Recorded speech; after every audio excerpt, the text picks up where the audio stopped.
무너지죠. 달러가 값이 똥값이 되면 기축통화 무너지고 달러가 휴지조각이 돼버려 쉽게 말하면.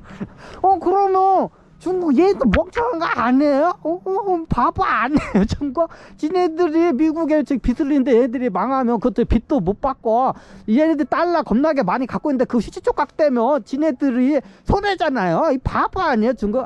여러분들이 이게 여기 여러분들은 좀 1차원적인 생각으로 저러는데 이게 이런 말 있죠. 우리 이제 무술하는 사람 중에 무술하는 사람들도 일어나서요.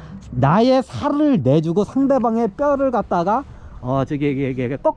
뼈를 갖다가 꺾어버린다, 뼈를 부셔버린다는 이게 무술 용어가 있어요. 이게 똑같아요. 같이 일침을 도는데 나는 순간적으로 이게 무술하는 사람, 나는 살을 내줘요. 살은 살짝 다쳐봤자 괜찮아요. 근데 뼈가 부러지면 못 싸워. 예를 들어서 척추나 이런 정강이 뼈가 뚝뚝 부러지면 싸움을 못해요. 이게 나는 살짝 이게 살만 이게 내주고 나를 살을 하나 내주면서 무술 중에 상대방의 그냥 척추나 뼈를 갖다가 동강 내버려요. 그러면 상대방은 이게 일어나질 못해요. 마치 그때 상황이 그거 같아요. 내가 갖고 있는 달러나 이런 국채가 이게 날아가는 거는 마치 내 살을 갖다가 잠깐 내주는 것 같고 대신 상대방 적수의 뼈를 갖다가 그냥 동강을 내버리는 거예요. 이게 김우중이 실질적으로 그 얘기를 이게 해줘요. 고사성어 중에. 왜냐하면 예전에 중국 같은 경우는 무술 같은 거 이런 게 이게 발달됐기 때문에 그런 얘기 해주잖아요. 그러면 공산당 애들이 오 하면서 이게 옛날 소림사 얘기나 이게 무술 강호 같은 그런 거를 이게 김우중이 무술 강호나 이런 무린 같은 걸 비유해서 많이 설명을 해줘요. 그러면 중국 공산당 애들이 그걸 듣잖아요. 뭐 이게 동양 사람들은 이게 특징이 또 우리나라 사람하고 중국 사람 유대감이 트는 게 이게 무린 강호 이런 무슨 강호 아니면 소림사 무술 뭐 이렇게 하잖아. 그런 거 이렇게 설명해줘. 병법 같은 거 손자병법, 우리나라 손자병법, 초안지, 삼국지 뭐 이런 역사 고서를 갖다 이렇게 대입을 해서 설명했잖아요. 그럼 중국 사람들 감동을 내. 얘네들 공산당 애들도 와 고서 같은 거 중국의 고서 같은 거 뭐 초안지, 삼국지 이런 걸 해주잖아. 그걸 굉장히 심리를 잘 이용해 이게 김우중이. 그래가지고 삼국지, 초안지 이런 고서 같은 거 해주면 중국 공산당들이 겁나게 좋아해. 그리고 얘네들이 옛날 노인네들이 또 그런 걸 좋아해. 중국 공산당 애들이 다 노인네잖아. 그런 걸 되게 좋아해. 그러면 이제 무술 얘기를 하면서요. 그러면 그러면 나중에 우리의 이제 공산당 그럼 우리가 갖고 있는 채권도 그 달러도 그것도 다 그게 물거품 이게 쓰레기가 되지 않냐. 우리 달러 갖고 있는 보유도 달러가 하니까. 그러니까 김우중이 해요. 무술을 할 때 상대방을 싸울 때 상대방의 뼈를 갖다가 부러뜨리기 위해서는 나의 살을 좀 내줘야 한다. 나는 살을 내주고 그 대신 상대방의 뼈를 부러뜨려 버려라. 이제 그걸 갖다가 이제 비유를 해요. 김우중이. 진짜 이게 말빨이 좋아 얘가. 그 어떻게 알았냐고요? 다 보고가 들어와야 돼. 그 당시에 그 당시에 이제 귀신들이나 여러 차원계 6차원 4차원계에서 다 이게 보고가 들어와요. 그때 상황이. 이제 김우중이 그 얘기를 설명해 준 거예요. 아니 우리 달러 우리 돈도 그러면 달러 저 겁나 많은 돈이 있다.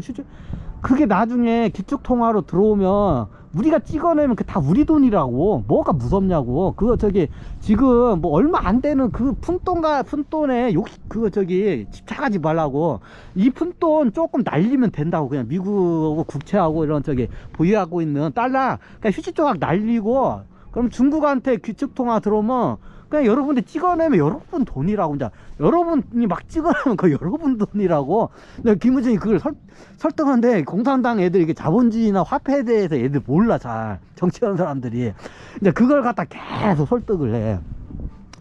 그래가지고 그 당시에 나중에 하면서 그러면 이게 그거를 이제 해요. 상대방을 이게 기축통화를 뺏어오면 나중에 우리가 발행한 만큼 다 이게 중국 이게 돈이라고. 이제 그 힘으로 전 세계를 지배할 수 있다고 중국이. 이제 그걸 김우중이 겁나게 이걸 갖다가 설득을 해요. 근데 그럴싸하거든. 그러면 한번 1차적으로 이렇게 먹히는지 안 먹히는지 한번 1차적으로 한 방에 투매를 해보라고.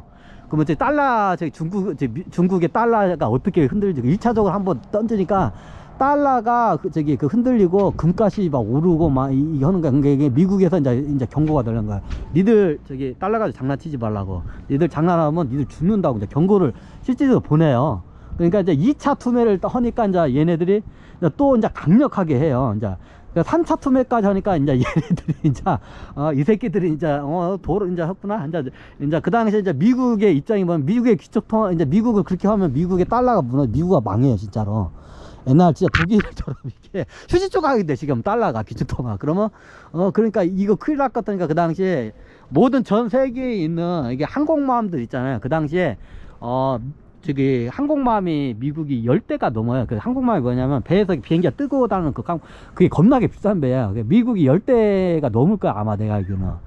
그 10대가 다 그때 중국의 해안을 갖다 다 봉쇄, 다 그 전 세계에 흩어져 있던 그 항공모함 갖다가 중국 그 해안선을 다 갖다 봉쇄해버려요. 그게 압박을 해버려요. 니들 또 한 번만 이제 여기 3차까지 해서 또 한 번만 우리 달러 갖다가 그렇게 마음대로 투매를 하면 니들 죽는다 하고 실질적으로 그 당시에 이게 모르는데 그 당시에 일촉즉발 상황이었어요. 거의 전쟁이 일어나기 전에 이게 뉴스에는 이게 안 나와 그게.